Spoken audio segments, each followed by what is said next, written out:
After 2020 coronavirus lockdown, that means I'm not out cave diving. So instead, as a way to distract myself and give myself a bit of escapism, I thought I'd make a video about how I set my cylinders and regulators up for side mount diving. Hope you enjoy the video, and remember guys, stay safe, stay at home and wash those hands. So of course, side mount diving isn't new. In fact, cave divers have been side mounting for many decades. It's only recently, however, that side mount diving has become popular all over the world, with divers using side mount equipment in all sorts of different environments. There are lots of different side mount configurations, lots of different manufacturers making equipment, and lots of ways that you can set your gear up. But there is no perfect way. You have to understand that each of these systems has pros and cons. Your job as intelligent thinking divers is to understand these systems, be curious about them, and understand the pros and cons. And in considering your side mount diving configuration, I believe in what I call horses for courses. Different equipment, different configurations suited for different kinds of diving. There are a lot of people sharing their opinions on side mount diving and equipment configuration. An intelligent thinking diver needs to look at the people that are giving advice and be able to sift through that to work out who they should really listen to.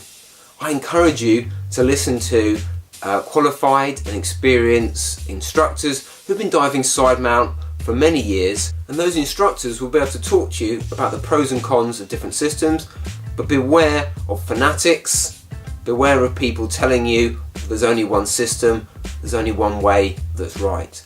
I believe it's horses for courses, and you should be curious about the pros and cons of those different options.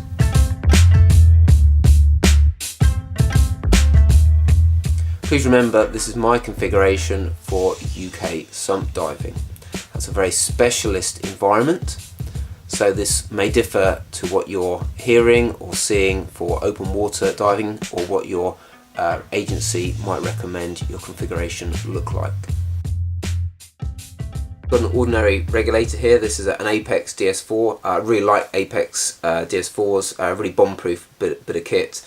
I think they're fantastic for what I do.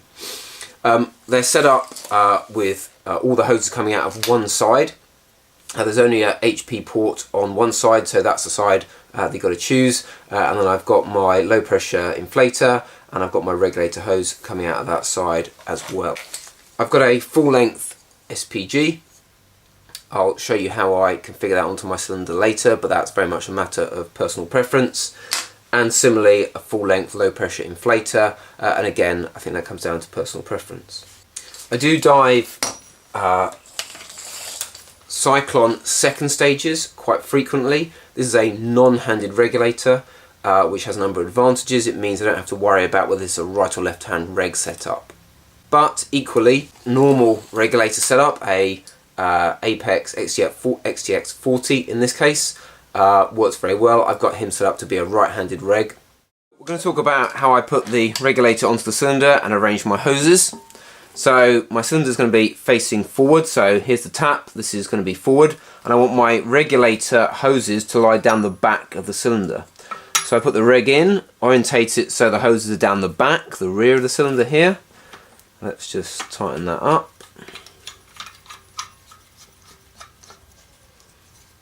Okay, and then pressurize my regulator. Now I want to tidy up the hose routing.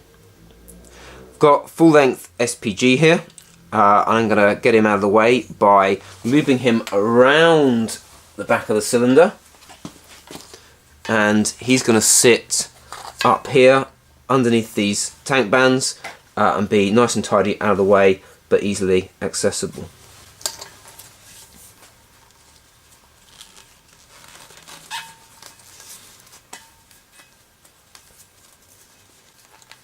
I can easily get at him, but when I don't wish to, he's streamlined and flat against the cylinder body. I've also got a full length low pressure inflator.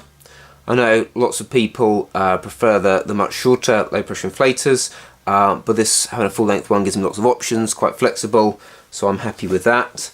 But of course I want to make him tidy as well, and I'm going to do the same thing. I'm going to route him around the back of the cylinder underneath these bands, keep him out of the way. By getting these hoses around the back of the cylinder, I've got to keep them out of the dirt, out of the silt, when they're not connected and plugged in. So there we are. That leaves the front of my cylinder looking like this. Around the back I've got the hoses, and if you imagine that on your body, our regulator, second stage, is going to curl up and round and into your mouth like so.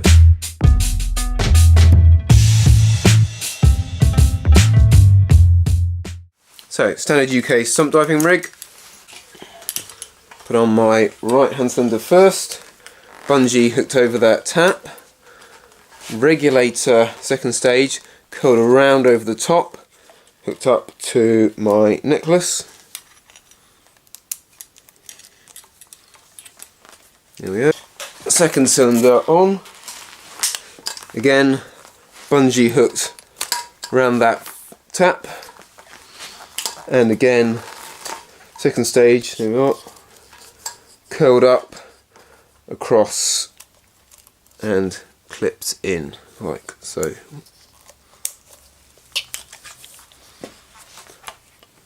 can push my regulators out of the way, I've got a nice clear chest. This hose curls around the back as you've seen, hose curling round the back of the cylinder. Out of the way when I need them to be. Clean, streamlined chest, and a nice tidy configuration down the front. I want to see my SPG, I can. That's just tucked there. Get at him as well. Oh, and not forgetting the low pressure inflator hoses. I've just tucked them around the back here. I can pull him out of the way, pull him out there, get him into my dry suit, or have them come out.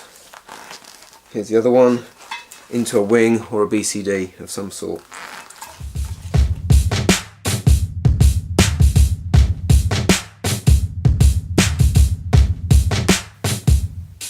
And remember, diving's meant to be fun.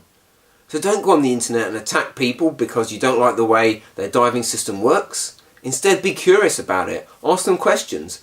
If you do that, they'll probably ask you questions back, and you never know, you might learn something.